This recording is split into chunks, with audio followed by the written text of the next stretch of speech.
দেখো, আজকে আমরা কারেন্ট ইলেকট্রিসিটি চ্যাপ্টারের বেশ কিছু নিউমেরিক্যালস দেখে নেব। ঠিক আছে, তো একটা ধরো কোশ্চেন দেওয়া আছে এরকম, বলেছে কোনো পরিবাহীর মধ্যে দিয়ে একটা রোধ আছে, হয়তো কোনো পরিবাহী, সেই পরিবাহীর রোধ দিয়েছে ধরো 2 ওহম। বলেছে তার মধ্যে দিয়ে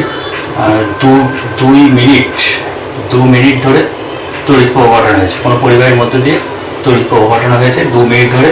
পরিবাহীর রোধ হচ্ছে 2 ওহম, আর তড়িৎ প্রবাহের ভ্যালু দেওয়া আছে ধরো বলেছে 3 অ্যাম্পিয়ার। মানে কোন কোশ্চেনটা করেছে এরকম যে কোনো একটা পরিবাহীর মধ্যে দিয়ে পরিবাহীর রোধ হচ্ছে 2 ওহম, তাতে 2 মিনিট ধরে তড়িৎ প্রবাহ পাঠানো হচ্ছে, আর যে পরিমাণ তড়িৎ প্রবাহ পাঠানো হচ্ছে সেই তড়িৎ প্রবাহ মাত্রার ভ্যালু দেওয়া হচ্ছে 3 অ্যাম্পিয়ার। দিয়ে বলেছে এই পরিবাহীতে উৎপন্ন তাপ এইচ সমান কত, এইচের পরিমাণটা বের করতে হয়। বলেছে এইচের পরিমাণটা আমরা দুটো রকমভাবে বের করতে পারি আর কি। বলেছে এইচের পরিমাণটা বের করো, কিন্তু এইচের পরিমাণটা কী হবে, জুল এককে যেন হয়। ঠিক আছে, জুল এককে কত হয় সেটা আমাদেরকে বের করতে হবে। তাহলে এবার আমাদেরকে কী কী তথ্য আছে আমাদেরকে সেগুলো দেখে নিতে হবে। দেখো, রোধ দেওয়া আছে, কতক্ষণ ধরে তড়িৎ প্রবাহ পাঠানো আছে দেওয়া আছে, তড়িৎ প্রবাহ মাত্রা দেওয়া আছে, আমাকে এইচ বের করতে হবে। আচ্ছা, 2 মিনিট আমাদের দেখো সবগুলোই এসআই করা আছে, সব ঠিকঠাকই আছে। তো 2 মিনিটটাকে আমাদেরকে 2 সেকেন্ডে ট্রান্সফার করতে হবে, কারণ 2 মিনিট মানে হচ্ছে 120 সেকেন্ড। ঠিক আছে, তাহলে এবার আমরা কোন সূত্র ব্যবহার করবো, জুলের সূত্র। জুলের তাপ উৎপন্ন মানে H equal proportional to I square R T. H সমান হচ্ছে আই স্কোয়ার আর টি। এই ফর্মুলা আমাদেরকে ব্যবহার করতে হবে। দুটো ইন্টারেস্টিং ব্যাপার আছে এখানে, বলে দিচ্ছি আমি। দেখো, এই ফর্মুলাটা ব্যবহার করব নাকি এইটাকে ব্যবহার করব, I square R T by 4.2, কোনটাকে ব্যবহার করবো? এখানে একটা কনফিউশন তৈরি হয় সবার মধ্যে। দেখো, যদি বলে কোশ্চেনে দেওয়া থেকে জুল এককে উৎপন্ন তাপের পরিমাণটা নির্ণয় করো, তাহলে সেই ক্ষেত্রে তুমি কিন্তু এই ফর্মুলাটাকে ব্যবহার করবে। ঠিক আছে, আর যদি বলতো এইচ ইকুয়াল টু কত ক্যালোরি এককে, ক্যালোরি এককে, ক্যালোরি মানে কি, তাপের একক হচ্ছে ক্যালোরি, তো ক্যালোরিতে কত, তাহলে সেই ক্ষেত্রে তোমাকে কিন্তু এই ফর্মুলাটা ব্যবহার করতে হবে। এটা একটা কনফিউশন তৈরি হয় সবার মধ্যে। তো ঠিক আছে, বেশ, এই দুটোর মধ্যে কনফিউশনটা যে দূর হয় সেটা আমি ব্যবস্থা করে দিচ্ছি। দেখো, তো এখানে দেখো এইচ ইকুয়াল টু কত, যদি বলে জুল এককে উৎপন্ন তাপের পরিমাণ কত, তাহলে এই ফর্মুলা তোমাকে ব্যবহার করতে হবে, H equal to I square R T. এবার প্রশ্ন হচ্ছে কেন ব্যবহার করবো, সেটাও একটা প্রশ্ন আছে এখানে, সেগুলো সব দেখে নিচ্ছি। আচ্ছা, আগের অ্যান্সারটা দেখে নিই। এইচ ইকুয়াল টু আই এর স্কোয়ার মানে 3 স্কোয়ার ইন্টু আর হচ্ছে 2 ইন্টু টি হচ্ছে তো আমাদের 120, তাহলে কত হবে 9 ইন্টু 2 ইন্টু 120, 9 2 18, 18 আর 24, আচ্ছা এটা কত হচ্ছে 24 আর আচ্ছা 18 আর 12, 18 আর 1 12 2, 9 2 18, আর এটা হচ্ছে 12, 18 2 36, আর এটা হচ্ছে 18 মানে 6, এটা হচ্ছে 6 3 8 11, 1 রেখে 2 216, 216 আর একটা 0, এত জুল। ঠিক আছে, তো এখান থেকে আমি বের করে নিতে পারি এত জুল। অথবা তুমি যদি বলো যে না, এখান থেকে জুল তো আমি পেয়ে গেছি, জুল মানে জুল আর ক্যালোরির ক্যালকুলেশন তো আমরা জানি, সেখান থেকে তো কি আমরা ক্যালোরিতে ট্রান্সফার করতে পারি না? অবশ্যই পারি। 1 ক্যালোরি আমরা জানি যে 1 ক্যালোরি সমান হয় 4.2 জুল। ঠিক আছে, তাহলে 1 জুল সমান কত হবে? 1 জুল সমান হচ্ছে 1/4.2 ক্যালোরি। ঠিক আছে, এটা তাহলে 1 জুল যদি এটা হয়, তাহলে আমি জুলের ভ্যালু যখন পেয়ে যাবো, তাহলে পেয়ে গেলে এখান থেকে আমি ক্যালোরিতে ট্রান্সফার সহজেই করে নিতে পারবো। 1 জুল মানে এত ক্যালোরি, তাহলে এত জুল মানে কী হবে 2160 ডিভাইডেড বাই 4.2, তাহলে এত ক্যালোরি। ঠিক আছে, এটাই ভাগ করি যে অ্যান্সার আসবে সেটা হচ্ছে তোমার ক্যালোরিতে উৎপন্ন করে। আচ্ছা, এবার যদি এই কোশ্চেনে বলতো যে জুলের পরিবর্তে কত ক্যালোরি হবে, তাহলে আমরা এইভাবে জুলে পরিণত করে ক্যালোরিতেও পরিণত করতে পারি, এটা একটা পদ্ধতি। অথবা তুমি ডাইরেক্ট এই ফর্মুলা ব্যবহার করলে সেভাবে তোমার আসতে পারে, H equal to I square R T ক্যালোরিতে যদি আসি আমরা, তাহলে একবার 4.2 এখান থেকে ভাগ করে দিতে পারি। আই স্কোয়ার মানে হচ্ছে 3r² ইন্টু 2 ইন্টু টি হচ্ছে 120 সেকেন্ড ডিভাইডেড বাই 4.2, মানে সেই একই আসবে 2160 ডিভাইডেড বাই 4.2 ক্যালোরি। ঠিক আছে, এইভাবে আমাদের অ্যান্সারটা আমরা বের করতে পারি। ঠিক আছে, তাহলে এইখানে একটা কনফিউশন দূর হলো।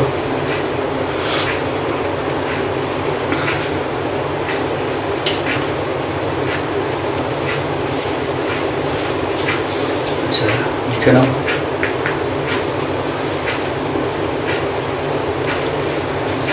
ঠিক আছে, আচ্ছা এবার অন্য একটা জায়গায় যাই, অন্য একটা টপিকে তোমাদের কনফিউশন থাকতে পারে, সেগুলো আমরা দেখে নিচ্ছি।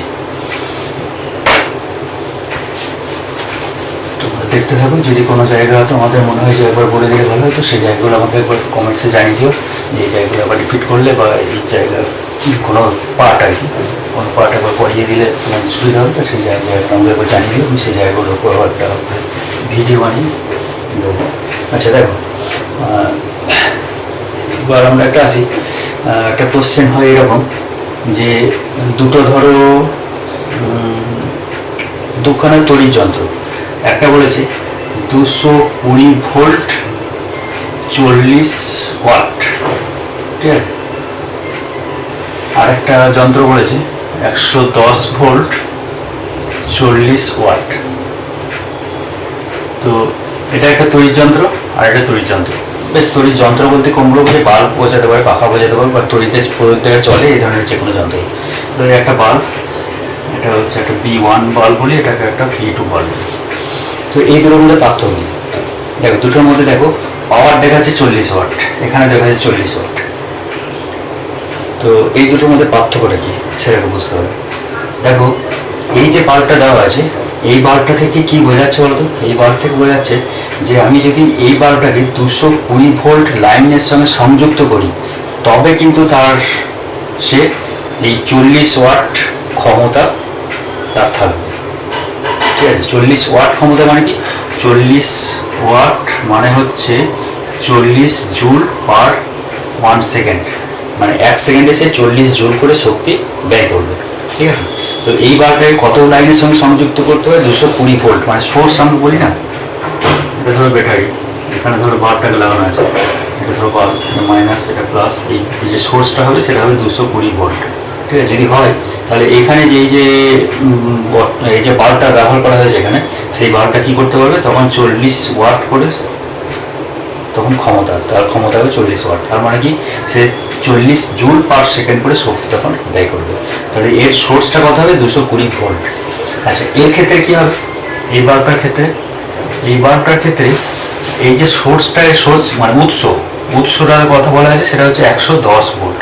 110 ভোল্ট লাইনের সঙ্গে যদি এটাকে যোগ করে দিই, তাহলে এই বাল্বটা তখন 40 ওয়াট, অর্থাৎ 40 joule per second, 40 joule per second শক্তি ব্যয় করবে। ঠিক আছে, এও কিন্তু 40 ওয়াট, এর ক্ষমতা 40 ওয়াট, এর ক্ষমতা হচ্ছে 40 ওয়াট। কিন্তু পার্থক্যটা হচ্ছে একে 110 ভোল্ট লাইনের সঙ্গে সংযুক্ত করলে, মানে সোর্স যদি 110 ভোল্ট হয়, তাহলেই সে কিন্তু 40 ওয়াট দিয়ে দেবে।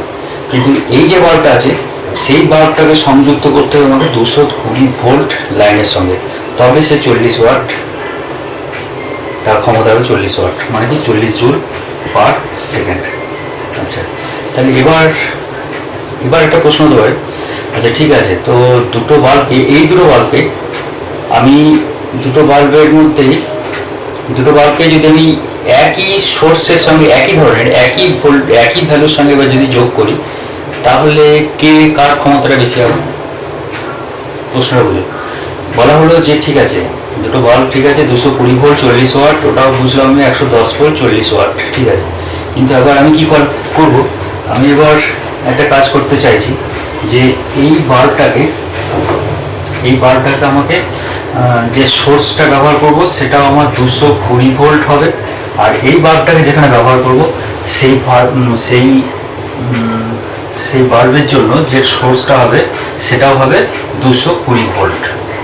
যদি আমি এই 220 ভোল্ট লাইনের সঙ্গে এটাকে সংযুক্ত করি, এই বাল্বটাকে, আর এটাকেও যদি 220 ভোল্ট লাইনের সঙ্গে সংযুক্ত করি, তাহলে কার বেশি উজ্জ্বলতা থাকবে?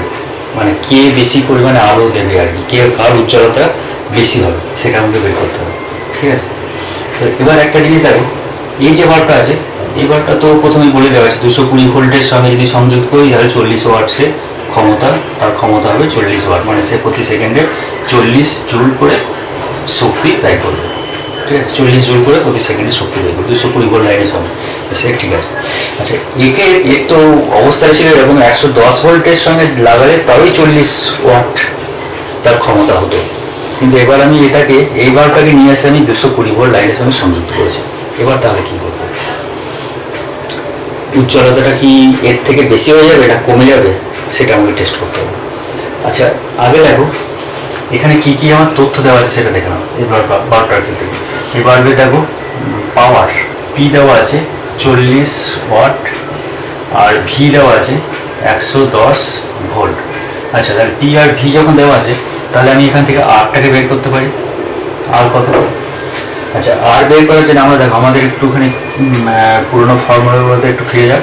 ভি সমান কী কী ছিল দেখো, ভিআই ছিল, তারপর ভিআই থেকে আর কি ফর্মুলা বানিয়েছিলাম, আমাদের ওহমের সূত্রতে ভি ইকুয়াল টু হয় আই আর, এটা আমরা জানি। সেই অনুসারে ভি এর জায়গাতে যদি আমি আই আর বসিয়ে দিই তাহলে আই আর ইন্টু আই মানে কি হচ্ছে আই স্কোয়ার আর, এটা হতে পারে, এটা একটা সূত্র করেছি। আবার দেখো আয়ের জায়গাটাকে যদি চেঞ্জ করে ভি বাই আর করি তাহলে আয়ের জায়গাটা চেঞ্জ করে ভি বাই আর করলে আর একটা ফর্মুলা পাবো ভি স্কোয়ার বাই আর। তাহলে পি এর আমাদের কাছে কতগুলো ফর্মুলা আছে দেখো, পি ইকুয়াল টু আছে ভি আই ইকুয়াল টু আছে I square R equal to আছে ভি স্কোয়ার বাই আর। তাহলে পি এর আমাদের কাছে এতগুলো ফর্মুলা আছে।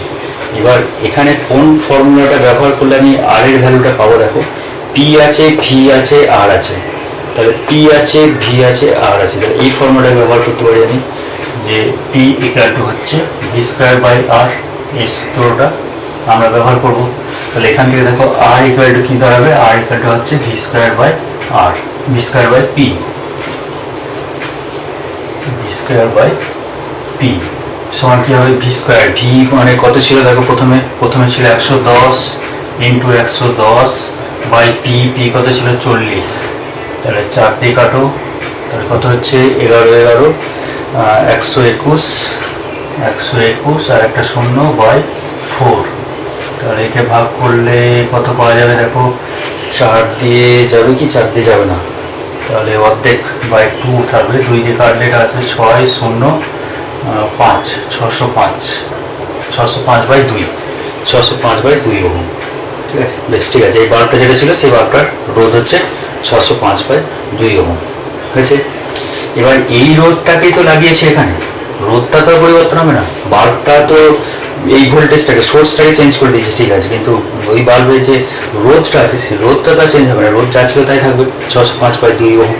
এবার 605 বাই 2 ওহমের এই রোধটা এখানে সংযুক্ত হয়েছে, কার কত সোর্স আছে এখানে, আমার সোর্স মানে উৎস দেওয়া আছে আমার 220 ভোল্ট, তাহলে 220 ভোল্ট সোর্সের সঙ্গে তাহলে আমার দেখো, এবার আমার কি আসছে দেখো, এবার আমার আসছে ভোল্টেজ হচ্ছে 220 ভোল্ট, রেজিস্ট্যান্স হচ্ছে আমার 605 বাই 2 ওহম। ঠিক আছে, এবার আমাকে কী করতে হবে, কোনটাকে বের করতে হবে, পাওয়ারটাকে বের করতে হবে পি।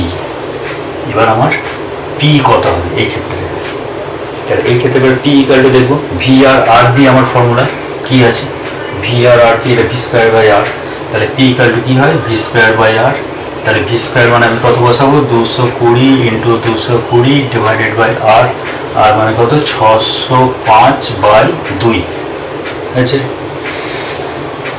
আচ্ছা, এবার এটাকে এবার দেখতে হবে, ক্যালকুলেশনটা করতে হবে।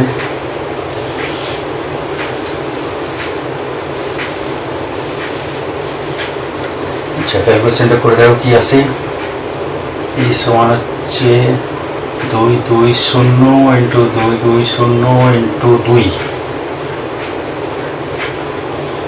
বাই 605।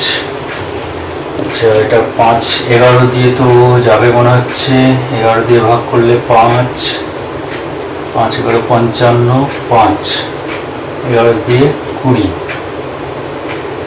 আচ্ছা, আবার 11 দিয়ে যাবে মনে হচ্ছে, 11 দিয়ে 5 11 দিয়ে 2 20, 5 দিয়ে আবার যায় মানে হচ্ছে 4, তাহলে 4 2 8, 8 2 16, 160 ওয়াট। দেখো কি অবস্থা হলো এবার, 160 ওয়াট হয়ে গেল। ঠিক আছে, তাহলে দেখো ভোল্টেজটাকে যেই আমি 220 করে দিলাম তখনই এই বাল্বের ক্ষমতা হয়ে গেল। দেখো প্রথমে ছিল কত 40, 110 ভোল্টের সঙ্গে যুক্ত করলে দিচ্ছিল আমার 40 ওয়াট। এতে এবার দেখো পাওয়ারটা কত হয়ে গেল, 220 ভোল্ট লাইনের সঙ্গে সংযুক্ত করতে পাওয়ার হয়ে গেল কত 160 ওয়াট। ঠিক আছে, কত গুণ বেড়ে গেল, 40 ছিল 160 হয়ে গেল, 4 গুণ বেড়ে গেল। ঠিক আছে, আচ্ছা এই যে 4 গুণটা বেড়ে গেল, এটাকে আমরা খুব সহজে কিন্তু আরেকটা আমাদের চিন্তা ভাবনা ছিল, আর একটা প্রসেস ছিল, সেখান থেকে আমরা দেখেও বলতে পারতাম খুব সহজে। দেখো পি সমান হচ্ছে ভি স্কোয়ার বাই আর। দেখো পি সমান হচ্ছে ভি স্কোয়ার বাই আর। আর তো কনস্ট্যান্ট, আর তো কোনো পরিবর্তন নেই, আর যা ছিল তাই আছে। তাহলে ভি পি এর সঙ্গে ভি কীরকম সম্পর্কযুক্ত, P proportional to V square. যদি আর কনস্ট্যান্ট থাকে, আর তো রোধ যদি ধ্রুবক থাকে ভি এর স্কোয়ার, তাহলে ভোল্টেজের স্কোয়ারের সঙ্গে পাওয়ারের সম্পর্ক। তাহলে ভোল্টেজ যদি কী হয়, ভোল্টেজ প্রথমে ছিল কত 110, 110 থেকে 220 হয়েছে, তার মানে কগুণ বেড়েছে, 2 গুণ বেড়েছে। ভোল্টেজ যদি 2 গুণ বাড়ে তাহলে পাওয়ার কত হবে, 2 এর স্কোয়ার মানে 4। অর্থাৎ যদি আমি বলতাম P1 বাই P2 যদি বলতাম, তাহলে ভোল্টেজ প্রথমে ছিল কত 110 তার স্কোয়ার বাই তারপরে 220 তার স্কোয়ার। ঠিক আছে, তাহলে 110 তার স্কোয়ার মানে কি 110 ইন্টু 110 বাই 220 ইন্টু 220। তাহলে 110 এটাকে কাটলে 2, এটাকে কাটলে 2 মানে 4। তাহলে P1 ইকুয়াল টু হচ্ছে 4, P1 4 P2 ইকুয়াল টু হচ্ছে পরের পাওয়ার, P2 ইকুয়াল টু হচ্ছে 4 P1। এইভাবে প্রবলেমটাকে সমাধান করা যেত যদি এমসিকিউ টাইপের কোশ্চেন থাকতো, সেক্ষেত্রে আমরা এইভাবে আসতে পারতাম। ঠিক আছে, ব্যাস পুরোটা পজ করে পুরোটা জিনিসটা দেখে নাও। যদি কোনো জায়গা বুঝতে না পারো তাহলে আরেকবার রিপিট করবে ভিডিওটাকে, সব জিনিসটা বুঝতে পারবে। আর কোনো জায়গায় যদি বুঝতে না পারো, কোনো জিনিস আমাকে যদি বলতে হয়, তাহলে আমাকে একটু মেসেজ করে জানিও।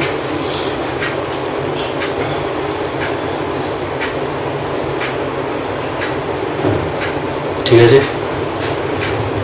থাক আজকে।